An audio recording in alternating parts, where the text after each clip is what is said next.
নমস্কার, আমি Tanushree Mitrapal, reiki master teacher. আজকের পর্বে আমরা জানবো যোগিনী একাদশী কি, যোগিনী একাদশীর সম্পূর্ণ সময়সূচি, যোগিনী একাদশীর মাহাত্ম্য, যোগিনী একাদশীর পালনের নিয়মাবলী এবং এই একাদশীর ব্রত কথা। কখন আমরা একাদশী পালন করব, তখন আমরা কি কি খাবো এবং কি খাবো না, এটাও আজকের আলোচনায় জানবো।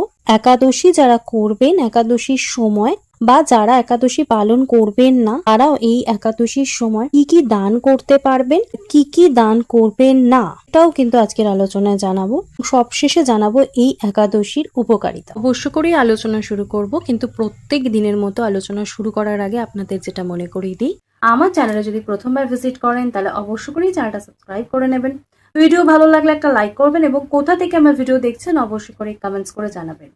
তার সাথে সাথে ভিডিও প্রচুর শেয়ার করবেন যাতে এই ভিডিওর বেনিফিট সকলে নিতে পারে। সনাতন ধর্মে যোগিনী একাদশী একটি অত্যন্ত পবিত্র ও গুরুত্বপূর্ণ ব্রত, যা আষাঢ় মাসের কৃষ্ণপক্ষের একাদশীতে পালিত হয়। পাপমোচন ও সমস্ত মনস্কামনা পূরণের জন্য এই ব্রত অত্যন্ত ফলপ্রদ। 2026 সাল বা 1433 বঙ্গাব্দে কৃষ্ণপক্ষের যোগিনী একাদশী শুরু। ইংরেজির 10 জুলাই 2026 সাল বা বাংলার 25শে আষাঢ় 1433 বঙ্গাব্দ শুক্রবার সকাল 8টা 17 গতে যোগিনী একাদশী শেষ হচ্ছে ইংরাজির 11 জুলাই 2026 সাল বা বাংলার 26শে আষাঢ় 1433 বঙ্গাব্দ শনিবার সকাল 5টা 23 পর্যন্ত। উপবাস বা পূজা পালনের দিন ইংরাজির 10 জুলাই 2026 সাল বা বাংলার 25শে আষাঢ় 1433 বঙ্গাব্দ শুক্রবার। পালনের সময়সূচি ইংরাজির 11 জুলাই 2026 সাল বা বাংলার 26শে আষাঢ় 1433 বঙ্গাব্দ শনিবার ভোর 5টা 50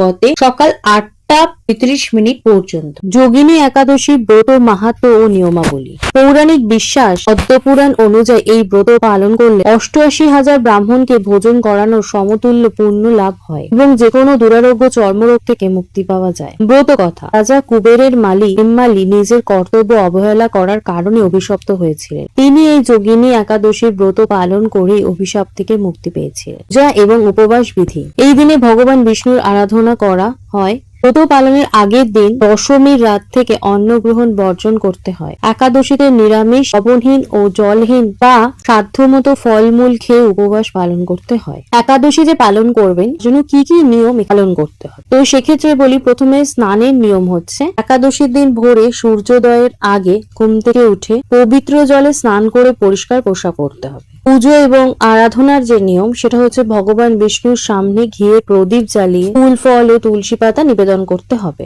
মন্ত্র জপ করতে হবে। পুজোর সময় ওম নমঃ ভগবতে বাসুদেবায় মন্ত্র জপ করতে হবে।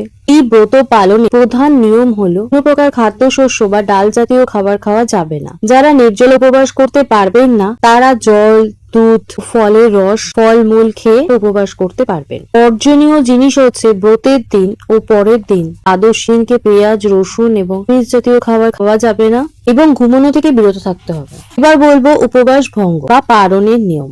পরের দিন সূর্যোদয়ের পর নির্দিষ্ট সময় ব্রত ভঙ্গ করতে হয়। ব্রত ভঙ্গের সময় ভাত, ডাল বা অন্যান্য কোনো শস্য গ্রহণ না করে সামান্য তুলসী পাতা এবং জল এবং মিষ্টি মুখ করে ব্রত ভাঙা উচিত। এই একাদশী তিথিতে কি কি খেতে পারেন? যে কোনো তাজা ফল এখানে আপনারা খেতে পারেন, যেমন আপেল খেতে পারেন, কলা খেতে পারেন, পেঁপে খেতে পারেন, শুকনো যে কোনো ফলও খেতে পারেন। এছাড়া বাদামও কিন্তু খেতে পারেন। দুগ্ধ জাতীয় খাবার দুধ, ছানা, দই, মাখন এগুলো খেতে পারেন। এছাড়া অন্যান্য কি খেতে পারেন? বুদানা খেতে পারেন, সাবুদানা দিয়ে খিচুড়ি খেতে পারেন, ক্ষীর খেতে পারেন, আলু খেতে পারেন বা আলু দিয়ে কিছু খেতে পারেন। লবণ এখানে সাধারণত যেটা আমরা সাধারণ যে লবণ সেটা না খেয়ে আর জায়গায় আমরা সন্ধব লবণ সেটা যদি খাই সেটা বেটার। আর কি কি খাবেন না, মানে শস্য ডাল জাতীয় খাবার খাবেন না, যেমন চাল, ডাল, গম, যব, ভুট্টা এবং যে কোনো শস্য জাতীয় যে খাবার সেগুলো খাবেন না।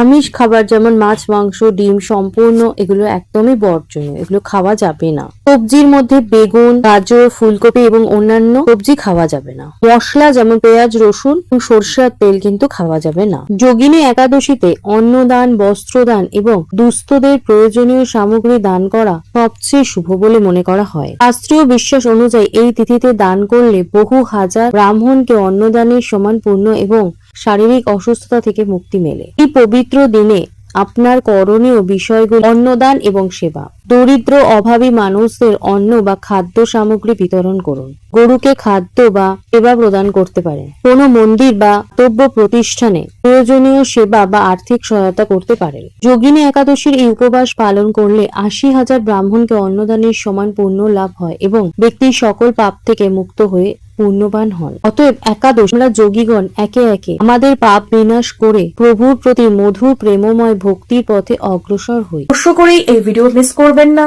প্রচুর প্রচুর শেয়ার করুন যাতে সকলে এই ভিডিওর বেনিফিটস নিতে পারে। তো আজকের আলোচনা এখানেই শেষ করলাম। সকলে সুস্থ থাকবেন, ভালো থাকবেন।